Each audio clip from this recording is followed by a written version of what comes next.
Bat Maïcha, Bishar Kol Cholei Amecha Israël, petite journée un peu pluvieuse, Ador Ageoula, mais Baruch Hashem, on est là, et on va étudier un moment de Torah, si Dieu veut. Alors, le thème d'aujourd'hui que j'aurais voulu aborder avec vous, messieurs, que j'aurais voulu aborder avec vous, c'est celui de renforcer une maison pour donner à l'intérieur de cette maison un vrai message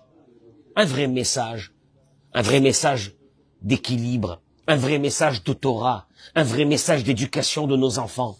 On est bien d'accord? J'ai pas besoin d'épiloguer à ce sujet que ce qui nous reste aujourd'hui. Eric, qu'est-ce qui nous reste aujourd'hui?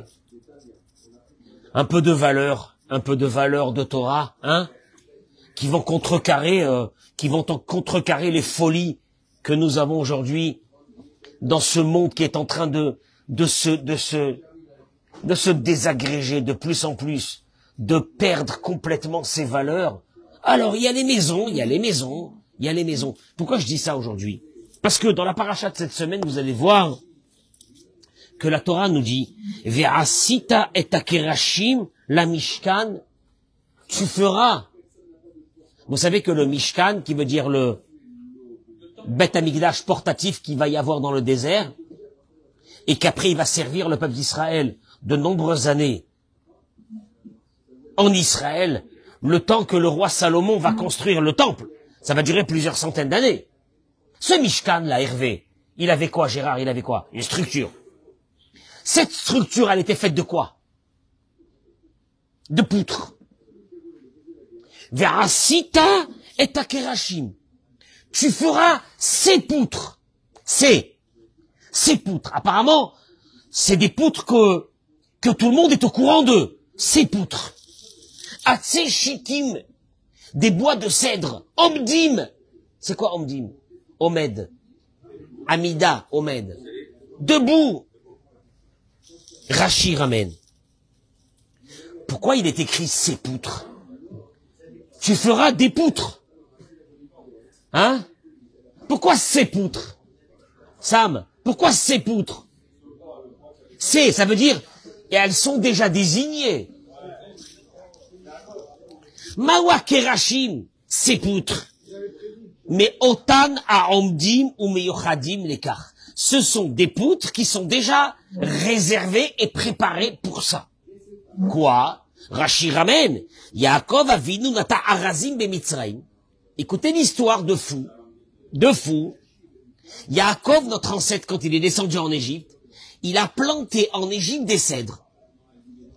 Ukshemet. Et avant de mourir, Tziva lebanav, il a ordonné à ses enfants, c'est les mots du Rashi, hein. Il a ordonné à ses enfants, La'alotam imahem kshetsu mitzrayim. Il y a une idée ici phénoménale. Il a ordonné à ses enfants de les faire sortir d'Égypte. V'amar lahem, il leur a dit, She'atid hakadosh baruch hu litzavot otam la'asot mishkan. Il leur a dit, Dieu un jour vous demandera de créer sa maison. Re'u she'yu mezumanim beyadechem. Faites attention que ces poutres soient préparées déjà par vous. Tu me suis? Hein? Alors, Eric, je veux te dire une chose. Ces poutres-là, Yaakov Avinu, il a pris des bois de cèdre, il est parti, il les a plantés en Égypte, pour que quand on sort, on puisse construire avec ça le Mishkan. 2 minutes. Sauf que la Gemara dans Masechet Yoma rajoute quelque chose. La Gemara dit, Omdim, Atse, Shitim, Omdim. Vous prendrez les bois de cèdre, Omdim. C'est quoi Omdim? Debout. Quoi debout? Qu'est-ce que ça veut dire debout? Shema Tomar, Avat Sivram, ou Batel Sikouyan. La Gemara demande, est-ce que peut-être ces bois ont disparu? Ces bois, où ils sont maintenant? Où ils sont maintenant, ces bois? Allez, viens, on fait un peu d'archéologie. Où ils sont ces bois maintenant? Peut-être qu'ils ont disparu complètement. Talmud Lomar. Le verset dit, Omdim, ils sont maintenus. Maintenus, ça veut dire ils existent. Quoi? Chez Omdim, les olam ou olme olamim. Ces bois n'ont jamais disparu. C'est fou. 2024, on est en 2024, oui. Ces bois existent. Comment c'est possible qu'ils existent? Ça fait combien de temps? 3500 ans. Tu as vu du bois de 3500 ans? Ça n'existe pas. Hein? Ils existent. Le Tana d'Ebe Eliaou, qui a un midrash qui a été écrit par qui? Un midrash qui a été écrit par qui? Tana d'Ebe Eliaou. Par Eliaou Hanavi. Il dit, en vérité, à la destruction du premier temple, ils ont pris ces bois qu'ils avaient gardés, Et oui, on avait démonté le Mishkan et on avait construit un temple à Jérusalem. Et oui, ils ont pris ces bois et il dit le Tana d'Ebe Eliaou, ils les ont gardés dans un tunnel en dessous le temple, Adayom Azé, jusqu'à aujourd'hui. Tu me suis? Et Eliaou Hanavi nous révèle. Mipnei she'as. Comment c'est possible qu'il reste jusqu'à aujourd'hui? Sam, tu as déjà vu du bois de 3500 ans? Moi, j'ai pas vu. Tu as vu, toi, du bois? Eliaou Hanavi dit, S'chouto yagan alenu amen. Eliaou Hanavi dit, Mipnei she'asaou aksherim benidvot libam. Car ils ont été créés par des personnes pures, avec un cœur énorme. Et Dieu, pour lui, c'est difficile de détruire quelque chose qui a été créé par la pureté du cœur. Ou les ratis de lavo. Et à la fin des temps, au temps du Messie, Dieu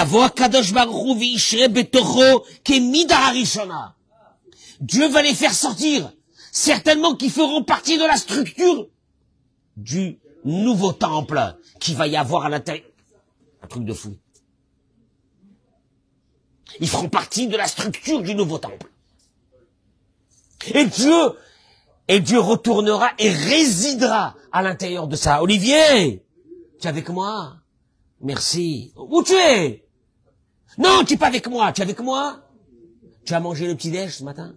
Amen. Baruch Hashem. Alors,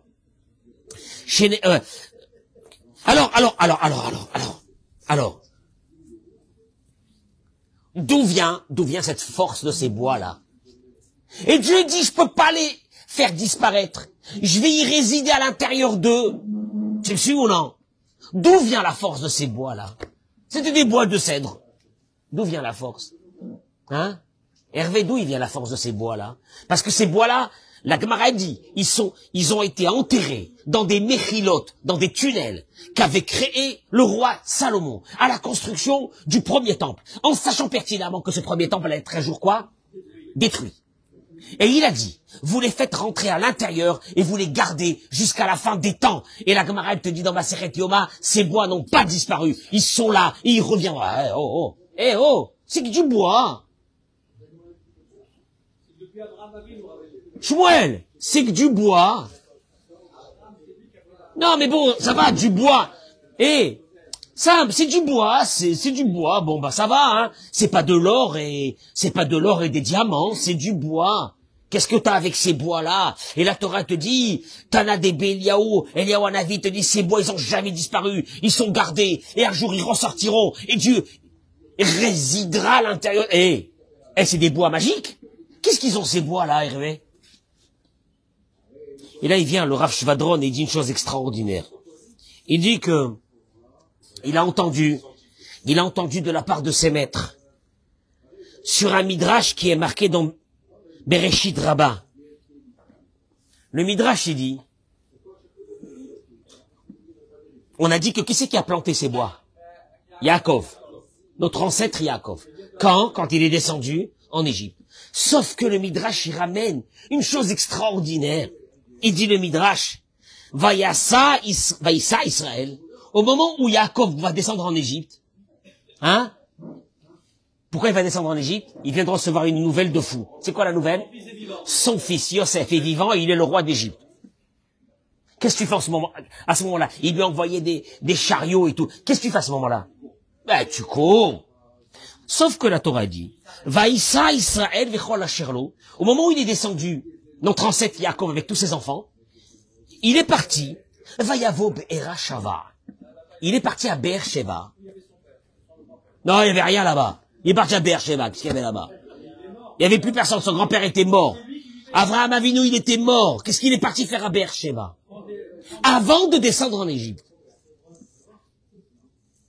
Amar Rav Nechman. Rav Nechman de la Gemara, il dit. Tu sais ce qu'il est parti faire là-bas? Halach la Kotsarazim. Il est parti prendre des morceaux de cèdre que son ancêtre avait plantés à Beersheba. Avraham Avinu avait planté des cèdres pour que ses invités puissent s'abriter en dessous ces cèdres au moment où il va leur servir à manger. Tu me suis? Il est pas... Yaakov, pourquoi tu vas chercher ces bouts de cèdre? Il a fait des dizaines de kilomètres, un détour énorme. Il a fait un détour énorme, il est parti à Beersheba. Yaakov, qu'est-ce que tu fais? Pourquoi tu fais ça? J'ai besoin d'aller chercher des petits bouts, des plants, des cèdres qu'avait planté mon grand-père. Pourquoi? Pour les emmener avec moi en Égypte. Pour que de là, je vais les planter, et de là sortiront les cèdres qui vont servir au Mishkan. Tu me suis ou non? Les mots de Rav Nechman. Il dit, Yaakov Avinu, ça fait des dizaines d'années qu'il pleure pour ce fils qu'il n'a pas vu, et qu'il a disparu, qu'il est mort. D'un seul coup, on lui annonce qu'il est vivant, et qu'il doit descendre tout de suite en Égypte. Mais même avec toute cette volonté de vouloir descendre en Égypte, il dit le Rav, il a pris le temps de faire un détour pour aller chercher ces bouts de cèdre. C'est se faire violence. Tu vas aller voir ton fils que tu n'as pas vu, ça fait des années que tu pensais qu'il était mort. Tu vas t'arrêter pour aller chercher des bouts de cèdre. Pas rien à faire. C'est pas terminé. Il dit, regardez quelle est la puissance. Eric, quelle est la puissance qu'un être humain peut mettre dans une matière, dans du bois. Quelle est la puissance que tu peux mettre dans une matière, si juste tu le voulais, si juste tu faisais des efforts. Il dit, les bénis Israël, au moment de la sortie d'Égypte, l'histoire se répète. C'est quoi? C'est qu'ils devront aller quoi? Chercher quoi? Ces poutres qu'ils ont ramassées pendant 200... Oh non! Ça a poussé les cèdres. Eric, qu'est-ce qu'ils ont fait avec ces cèdres? Vas-y. Ils les ont coupés, ils les ont taillés, ils ont fait quoi? Des poutres. Bon. Maintenant, imagine-toi à l'époque. Tu prends pas avec une grue des poutres et tu les mets dans un camion. C'est quoi? À l'époque, c'était un vrai travail. Et là, il dit une chose. Que les bénis Israël, ils sortent d'Égypte. Et après tellement d'années de souffrance. Et voilà que, qu'est-ce qu'ils font ces Juifs? Allez, sauvez-vous. Sauvez-vous de l'Égypte. Prenez l'or et l'argent et sauvez-vous de l'Égypte. Qu'est-ce qu'ils font? Ils sont en train de prendre ce bois et de les mettre dans des camions. Des camions, des chariots. Il dit le Rav, de là tu comprends d'où vient la sainteté de ces poutres. D'où ils ont eu ce mérite, ces poutres, de recevoir une récompense aussi fabuleuse que Dieu dit, ces poutres-là ne disparaîtront jamais.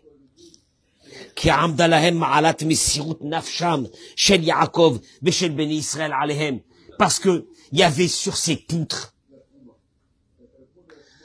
on va dire, le cœur des Juifs.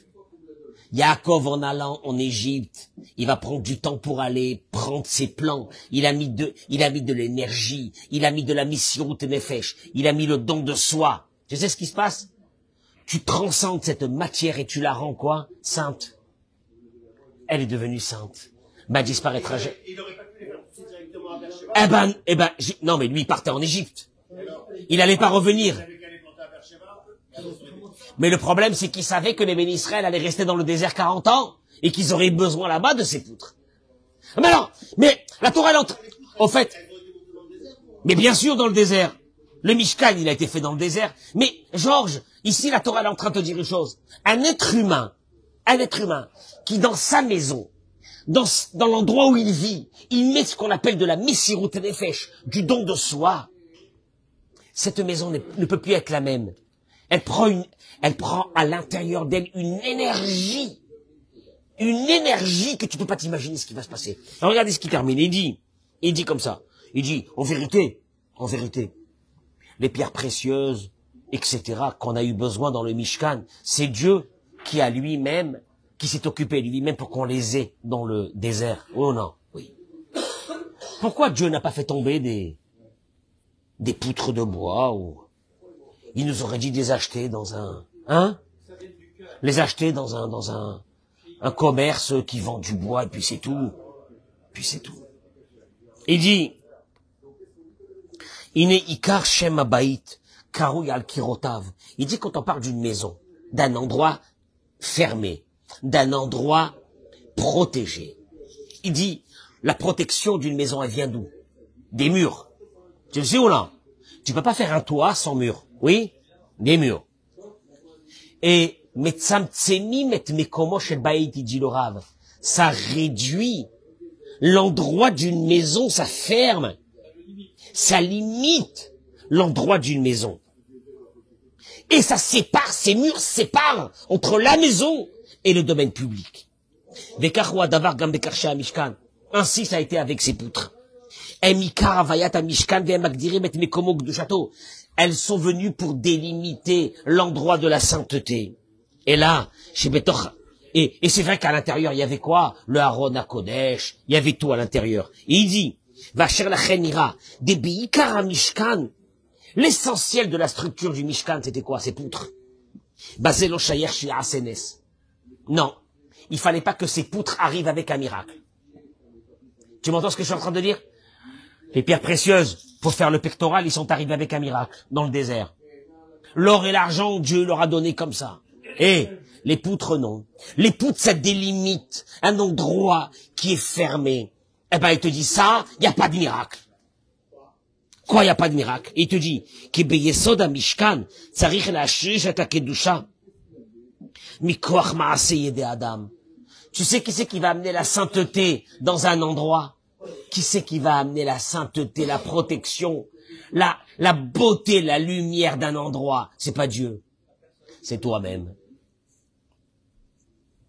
Almenat, שתימשך ותיגרח קדושה ממשכן העדות למשכן הקטן שבלב, ואשר לכן היה צריך יעקב לטוע. Et c'est pour cela que Yaakov a eu besoin de planter des bois. Tu entends? Ça veut dire en deux mots. La Torah elle est en train de t'apprendre ici quelque chose, dans cette histoire de ces bois-là. Qu'est-ce qu'elle est en train de t'apprendre? Il y a une chose que tu pourras pas faire sans ça. Ça n'existe pas. C'est l'investissement. L'investissement. Eric, on parlait de ça hier. L'investissement qu'il y a dans une maison, qui viendra par un grand travail de soi, qui donnera la force à cette maison. Et cette maison, tu pourras pas dire à la grâce de Dieu. T'as pas besoin de faire 50 crémaillères dans cette maison et d'amener des rabbins. C'est pas ça. Ce qui va donner une puissance à la maison, que ceux qui sont à l'intérieur, délimités par les murs de cette maison, tu sais par quoi ça viendra? Par une chose. L'investissement qui aura été fait dans la pureté de cette maison. Je vais terminer par une chose très simple.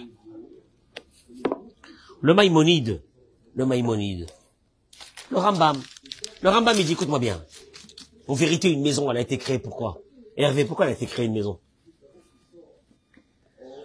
Hein? Georges, pourquoi une maison, elle a été créée? Pourquoi dans l'humanité, il y a des maisons?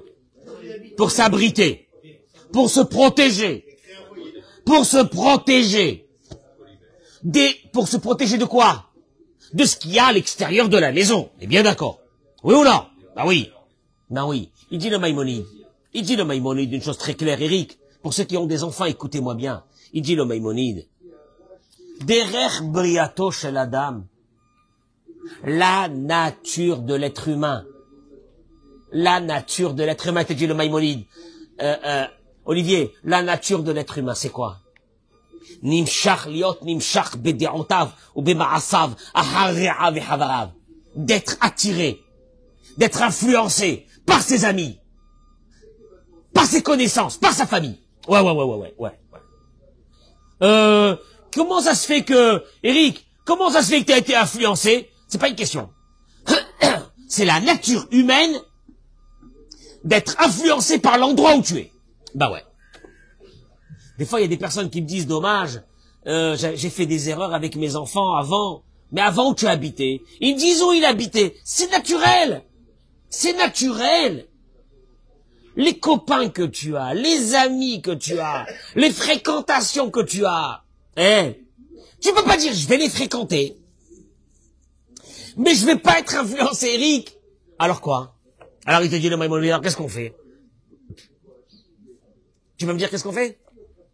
Si la nature humaine est d'être influencée, hein?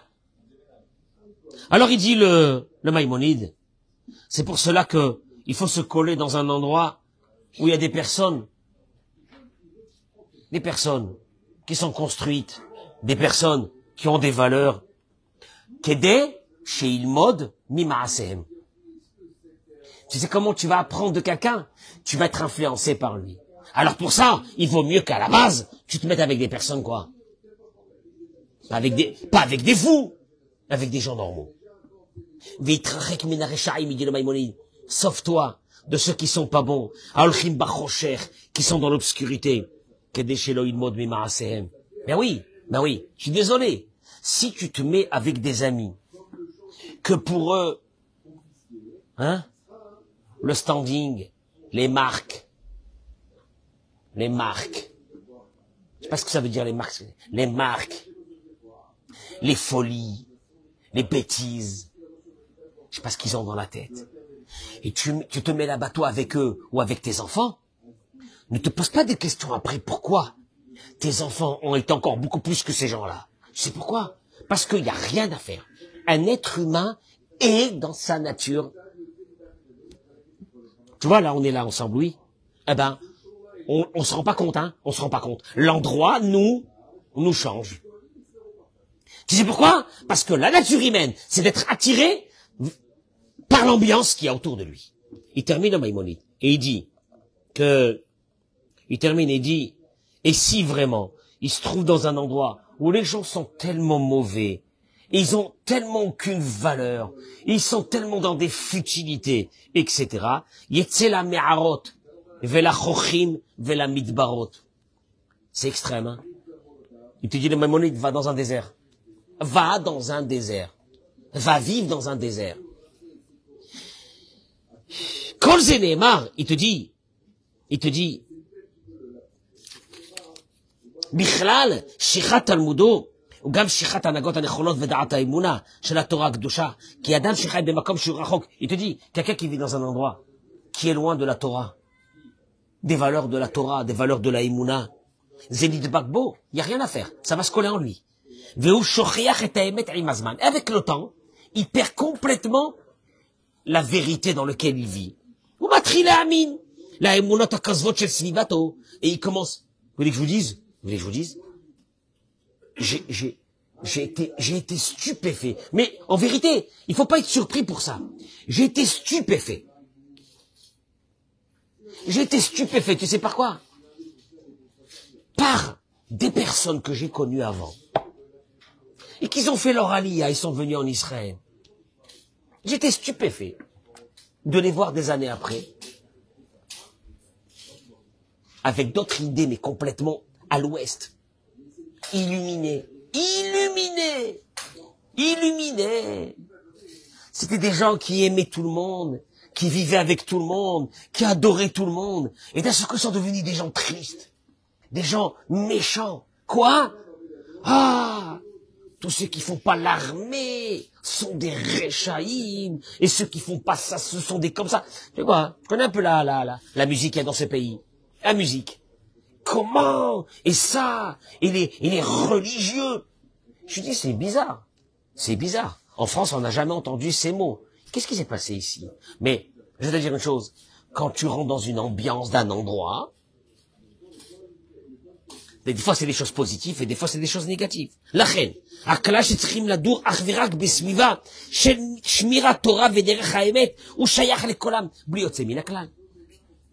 Il dit le Rav, la première des choses qu'on doit faire, c'est où on habite, qui on fréquente, en quel endroit on est. Parce que c'est la base. Vega madame, il dit, même une personne, שיש לו שליחות והוא מזכה את הרבים même une personne, sheyesh lo shlichut v'omezaket harabim, même une personne qui est rabbin d'une communauté ou un endroit, et ça, c'est le plus grand problème des rabbins de communauté, actuellement. C'est quoi? C'est de venir dans une communauté où il n'y a pas de structure et d'ambiance pour les enfants, pour ses enfants. C'est le plus grand problème. Pourquoi? Parce que tu peux pas dire, je vais vivre dans un endroit et je vais pas être influencé par cet endroit. Il n'y a rien à faire. Et la Torah te dit, tu sais quoi? Le Mishkan, je l'ai délimité avec des morceaux de bois pour te dire une chose. Que ces morceaux de bois, il y a un vrai travail pour qu'à l'intérieur, je puisse résider. C'est pas comme ça que tu viens dans un endroit. Traduction des mots. Tu peux pas, Eric, tu peux pas faire ta alia. Choisir une ville parce qu'elle est sympa, parce qu'il y a la plage. Il y a rien. Non, il y a une synagogue. Il y a une synagogue. Dis-moi, tu as quitté la France où il y avait une vraie communauté, avec un rave, et tu étudies, et tu veux venir en Israël dans un endroit où il y a une synagogue. Tu te rends pas compte de ce qui va se passer avec tes enfants? Pourquoi? Non, il va rien se passer, à Dieu ne plaise. Tu sais pourquoi? Parce que, il dit le Maïmonide, l'être humain. Alors, tu sais comment on fait pour ne pas être influencé, comme il dit le Maïmonide, que c'est la nature humaine d'être influencée? Qu'est-ce que tu fais? Bah, tu te construis des murs, tu te construis des barrières. Et il dit une chose, pour terminer. Il dit, bah, regarde.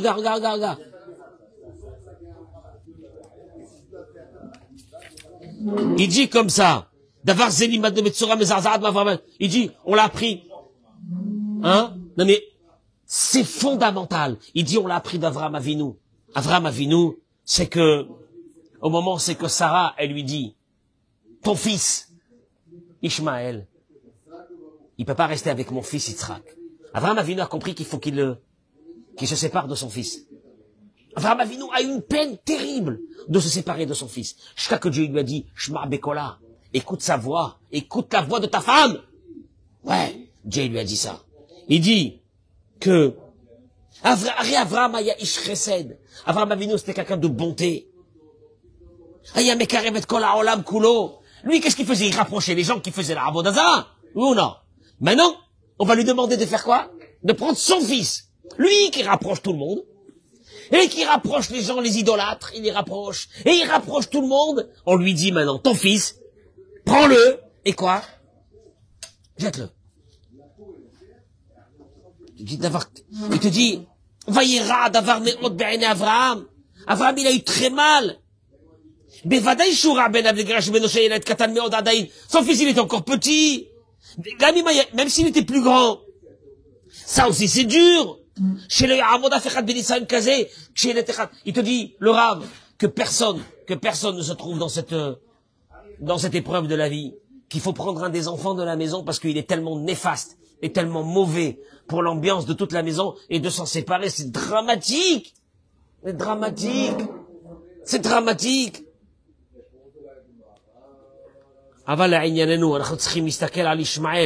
Il te dit,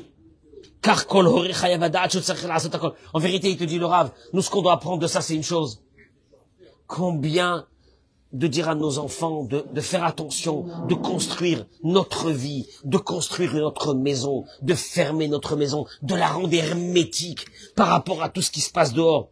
Je termine par une chose. Il dit le Rav, juste ça. Il dit le Rav, tu sais où se passent les plus grands drames? Où se passent les plus grands drames? Il dit le Rav. Pour ceux qui ont des valeurs, je sais pas, pour ceux qui ont des valeurs, qui veulent donner une éducation à leurs enfants de religion, de Torah, de mitzvot, de respect, de kivud avaim, de prière, de synagogue. Il dit le Rav, il y a une chose qui risque de tout briser. Parce que quand on dit cette idée du Maïmonide, qu'il n'y a rien à faire, un être humain est perméable à son entourage. Il dit une chose, que quand on va en vacances, à Koltovi a fait, il te dit, il te dit, quand on va en vacances, C'est quoi le problème des vacances? Avec les enfants. Hein? C'est quoi le problème des vacances avec les enfants? C'est dramatique ce qu'il dit Laura. Tu les prends dans des hôtels. Qui est là-bas? Tout le monde. Tout le monde. Tu laisses tes enfants pendant une semaine, 10 jours, 15 jours, en vacances avec des gens qui sont peut-être au demeurant gentils, il y a des gens moins, il y a des gens peu recommandables, et vous êtes tous ensemble. Qu'est-ce que tu crois que tes enfants vont revenir à la maison dans la même situation qu'ils ont été avant ces vacances? Je peux te dire une chose, c'est faux, il dit Laurent. Ça veut dire que, en vérité, tu veux que je te dise, l'idéal, c'était les maisons qu'il y avait avant. Avant. C'est quoi les maisons qu'il y avait avant? Hervé. Papa, maman, la maison. Papa, maman. Et les enfants, la maison, le train-train quotidien, le travail, les études. On a. Voilà. Et on est tombé aujourd'hui dans un concept que quoi? Que à Hanouka, on te met déjà les pubs pour Pessah. 3 jours après Pessah, on te met les pubs pour Shavuot. 2 jours après Shavuot, on te met les pubs pour Sukkot. Et puis après, je vais vous dire une chose. Ces vacances, c'est sympa, c'est très bien, ça repose, c'est sympathique, je suis pas contre. Une chose. Sous-pesez le pour et le contre avec vos enfants. Quand ils vont se retrouver, je parle surtout ceux qui ont des filles, qui vont se retrouver dans un hôtel comme ça, avec des garçons qui n'ont pas du tout les mêmes valeurs et des familles qui n'ont pas du tout les mêmes valeurs. Tu fais quoi? Et je peux vous dire une chose, c'est souvent après ces vacances-là que des catastrophes sont arrivées. Où c'est qu'on reconnaît plus l'enfant, sa tête elle a été retournée pendant ses vacances parce qu'il a trouvé des fréquentations qui n'avaient rien à voir avec ce qu'il avait à la maison. Ouais, bah alors dans ce cas-là, on bouge plus de la maison. T'as des enfants? Tu es responsable de tes enfants, tu bouges pas de la maison. Ah non? Ah, mais alors, comment on va faire, etc. Bon, voilà. Prends la responsabilité de ce que tu veux faire avec tes enfants.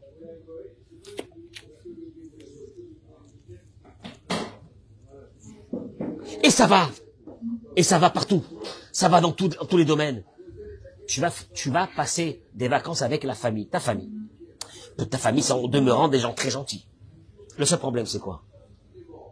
C'est que ta famille n'a pas du tout les mêmes optiques et les mêmes valeurs que toi.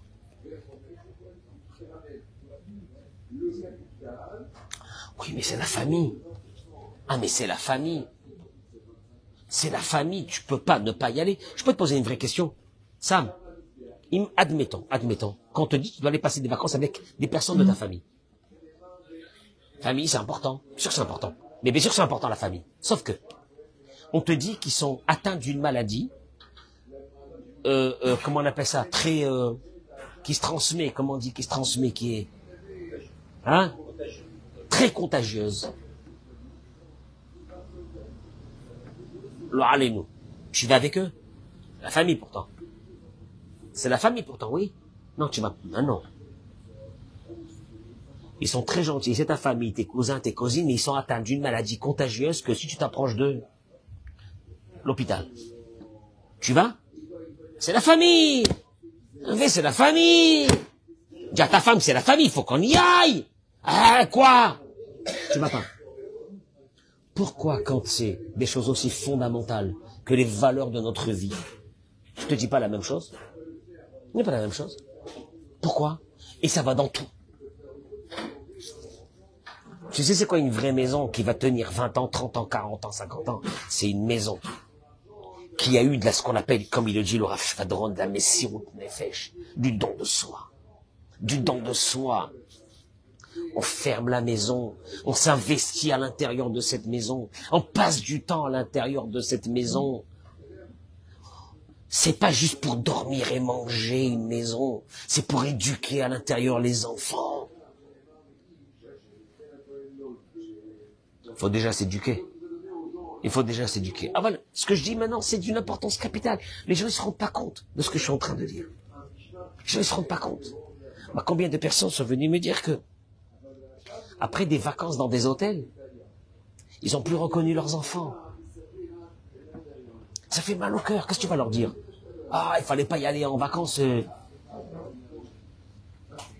Tu prends tes responsabilités, tu vas en vacances avec tes enfants, ça peut être très dangereux. Tu sais pas. Tu sais pas, un enfant, il faut le protéger, il faut le garder. Ouais, il faut le garder, il faut le protéger. C'est une vraie réflexion de la vie qui permet de comprendre qu'est-ce que c'est la construction d'une maison. En vous souhaitant bracha, ve'atzlacha, men ken yiratzon.